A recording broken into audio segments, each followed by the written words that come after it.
During the darkness of World War II, a group of fearless Soviet women took to the skies in tiny, almost obsolete biplanes. Their mission? To strike fear into the hearts of the German army. They flew without parachutes, without radios, and often without the support of their male counterparts. Yet they became some of the most respected and feared pilots of the war. The Germans called them Nachthexen, the night witches. By 1941, Nazi Germany had invaded the Soviet Union in Operation Barbarossa. The Eastern Front was brutal and unrelenting. The Soviet air forces were in desperate need of pilots for critical missions. Nighttime harassment bombing runs behind German lines. Historically, women in the Soviet Union had been limited to support roles: nurses, communication specialists, or factory workers. But one trailblazing female aviator named Marina Raskova recognized the untapped potential of an all-female regiment. Marina Raskova was a famous record-breaking aviator, often called the Russian Amelia Earhart. With her influence and a direct appeal to Soviet leader Joseph Stalin, she secured permission to form 3 all-female air regiments. One of these would become the 588th Night Bomber Regiment, later nicknamed the Night Witches. Raskova handpicked the volunteers, many of whom were in their late teens or early 20s. They came from across the Soviet Union. Some had flight experience, while others had never set foot in a cockpit. These young women faced rigorous training in Engels, a small town north of Stalingrad. With limited resources, they were issued Polikarpov Po-2 biplanes, light 2-seater aircraft made of wood and canvas. Initially designed as crop dusters and training planes, they were never meant for warfare. Yet these simple planes became the ideal tool for silent bombing runs. They could take off and land on short makeshift airstrips and fly at very low altitudes, making them difficult targets for German anti-aircraft guns. Despite the plane's simplicity, the women had to be resourceful. They often had no parachutes to reduce weight, and no radios because the aircraft was too small.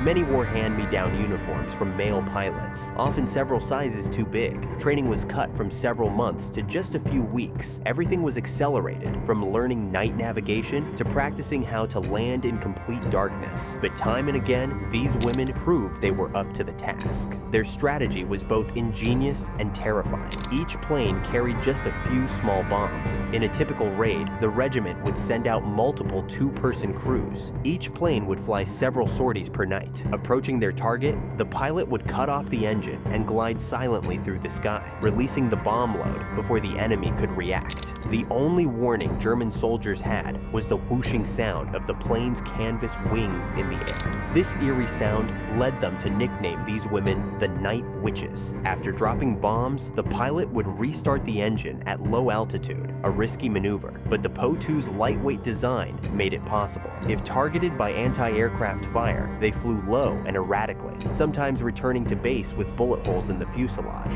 Despite these dangers, the Night Witches completed thousands of missions, wreaking havoc on German camps, supply depots, and rear units. As news of these daring raids spread, the Night Witches gained a reputation far beyond the Eastern Front. Their tactics and courage became legendary among Soviet troops, boosting morale in a time of desperation. Some German soldiers believed these women were injected with special serums or given experimental pills to enhance their night vision and stamina, none of which was true, of course. Their real advantage was careful planning, expert piloting, and an unbreakable spirit. Many of these women became national heroes. Marina Chechneva flew over 800 missions and often reminisced about nights filled with tracer fire lighting the sky, describing each mission as a dance with death. Irina Sabrova completed over 1,000 missions, known for her unwavering dedication. Natalia Meklin, who joined the regiment as a teenager, went on to fly hundreds of sorties, her navigation skills saving countless lives. And Evgenia Rudneva, an astronomer by training, wrote in her diary about protecting the skies for future generations before she was killed in action, never seeing the war's end. It's important to remember that these women faced not only the enemy, but also the elements, and sometimes even doubt from their own side. The Po-2 had no insulation,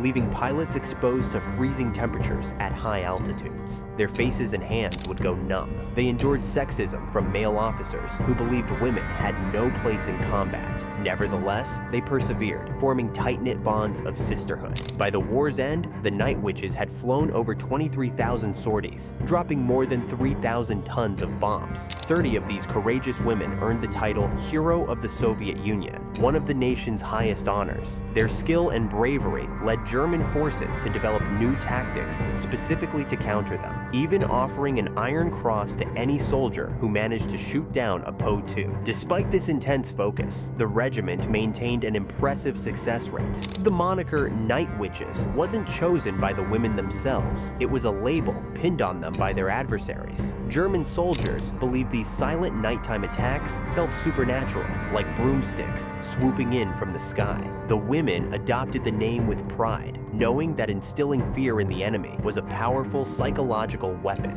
When the war ended in 1945, the Soviet Union disbanded its all-women aviation units. The 588th Regiment, renamed the 46th Taman Guards Night Bomber Aviation Regiment, was no more, and the women returned to civilian life. Their story, however, lived on.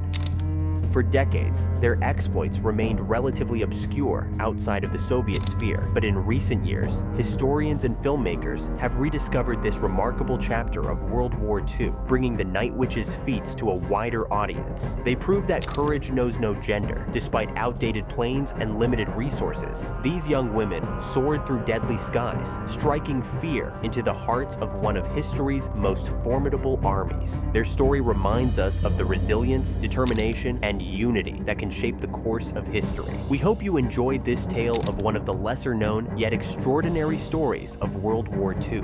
If you found this tale interesting, please share your thoughts and keep exploring the countless tales of bravery and resilience from around the world.